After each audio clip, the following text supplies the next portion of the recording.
جو بندہ حرام مال کھاتا ہے تو اس کے اندر 4 علامتیں ظاہر ہو جاتی ہیں۔ وہ 4 علامتیں کون سے ہیں؟ اگر آپ کے اندر وہ 4 علامتیں ظاہر ہو رہی ہے یا آپ کے اندر وہ 4 علامتیں ہیں تو سمجھو آپ کا کھانا اور رزق حلال نہیں ہے، حرام کھا رہے ہو۔ کہیں سے غور کرنا کہ کہیں سے میں حرام تو نہیں کما رہا، کہیں سے حرام مال تو نہیں کھا رہا۔ سب سے پہلا اس کے اندر یہ علامت ظاہر ہوتی ہے کہ اس کے دل سے نور چلا جاتا ہے۔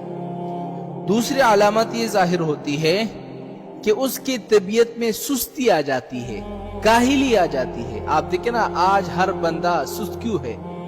وہ اپنی رزق پہ غور کر رہا ہے کہ میں حرام کر رہا ہوں یا حلال، اور یہ دوسری علامت ہے کہ اس کے اندر سستی آ جاتی ہے۔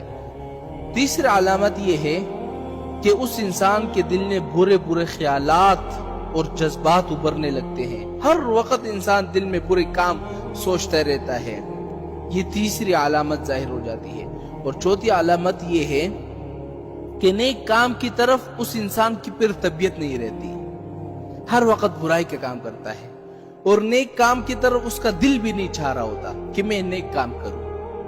یہ 4 علامتیں اگر آپ لوگوں کے اندر موجود ہے یا 4 میں سے ایک موجود ہے تو اپنی رزق پر، اپنے کمائی پر غور کرو کہ کہیں سے میں حرام تو نہیں کما رہا۔ اور میرے نبی کی ایک حدیث سننا، میرے نبی فرماتے ہیں جب کوئی جوان یا نوجوان اللہ کی عبادت میں مصروف ہوتا ہے تو پتہ ہے شیطان اپنے دوستوں سے کیا کہتا ہے؟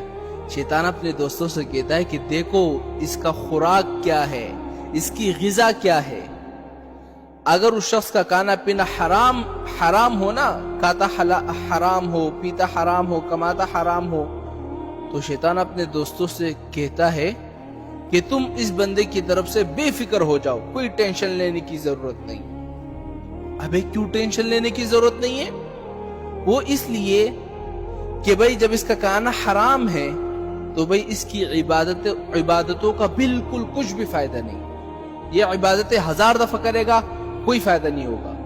شیطان کہتا ہے کہ ہمیں تو ان لوگوں کو گمراہ کرنا ہے نا جو نیک کام کرتے ہیں اور ان کی نیکی ان کو فائدہ دے، لیکن جو بندہ حرام مال کھاتا ہے تو اس کا ایک عبادت بھی قبول نہیں ہوتی۔ تو شیطان اپنے دوستوں سے کہتا ہے تم اس کی طرف سے بے فکر ہو جاؤ۔